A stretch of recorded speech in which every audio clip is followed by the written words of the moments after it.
all, what can you tell us about what happened at this meeting, what was said, and how disturbing it was?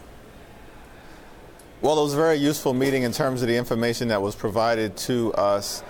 Christopher Wiley painted a very credible, but also a very frightening picture of how Cambridge Analytica, using misappropriated data on very intimate information from the American people without their knowledge, then manipulated that data in a way that was designed to help shape artificially the results of a presidential election.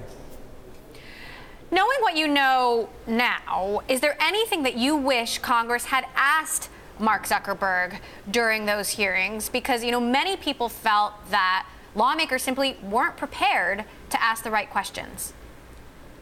Well, I think certainly, at least on the House side, that the members of the Energy and Commerce Committee were able to go a little further than my colleagues on the Senate. They also had the benefit of a second day.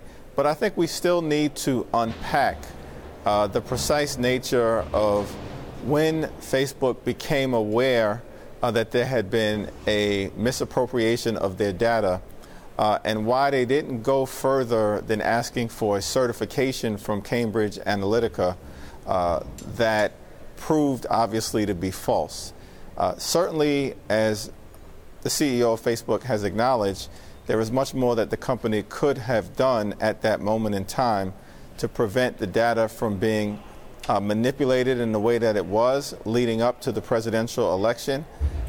And we've got to make sure now, as members of Congress, that we can put up the appropriate guardrails for all of these social media companies that have access to intimate information of the American people in ways that won't allow for future exploitation.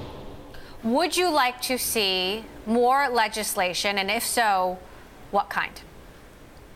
Well, first of all, we have to make sure that when an ad has been purchased or put together or manufactured by someone for a clearly political purpose, those ads, if they were on radio or television, have to be disclosed in a certain fashion in terms of the source of the content.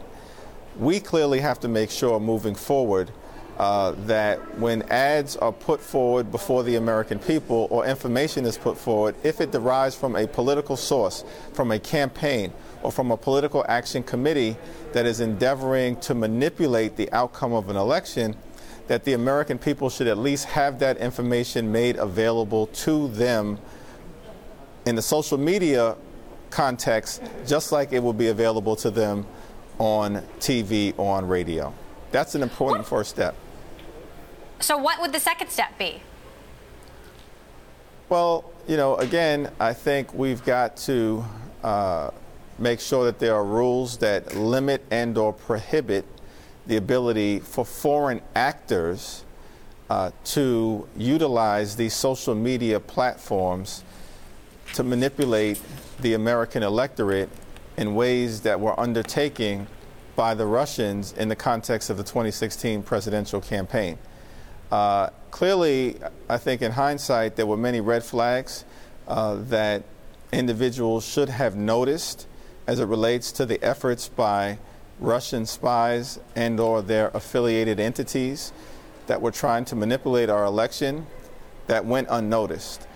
After the fact, all of this has been unveiled for the American people. We need to make sure that there are sufficient protocols put into place so that on the front end, when you have foreign actors, hostile entities trying to interfere with our election, that can be stopped before they're able to make progress.